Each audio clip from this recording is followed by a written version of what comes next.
বন্ধুরা, সকাল তো হয়েই গেল। সবাই কেমন আছো? সবাই ভালো থেকো, সুস্থ থেকো, সাবধানে থেকো। আজকে দিনটা সবার খুব ভালো কাটুক এই কামনা করি। দেখো সূর্য মামা উঠে গেছে। দেখো আমাদের অষ্টম পরের কাঠ যে কালকে চালা করেছে রাত্রিবেলা। তো সবাই চলে আসবে। অষ্টম পর হবে ফাল্গুনের, বাংলায় 23, 24, 25 আর মার্চের 8, 9, 10। কেউ আসতে ভুলবে না, সবাই চলে আসবে। এখানটায় নাম হবে আর ওখানটায় সেবা হবে, সেবা দেওয়া হবে। ওই যে সামনে দেখো দুটো শালিক সকালে উঠে সবাইকে দেখিয়ে দিই।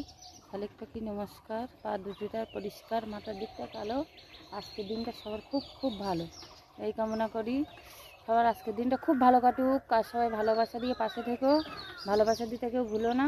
টাটা সবাইকে। আর বলেছিলাম দেখো আমরা এই ঘরটায় থাকি, খুব গরম। দুপুরবেলা এখানে ঘুমানো যায় না, খুব গরম হয়।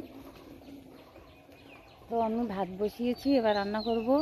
সবাই ভালোবাসা দিয়ে পাশে থেকো। টাটা সবাইকে। আর সূর্য মামা দেখো কি সুন্দর উঠে গেছে, কত ভালো লাগছে। টাটা।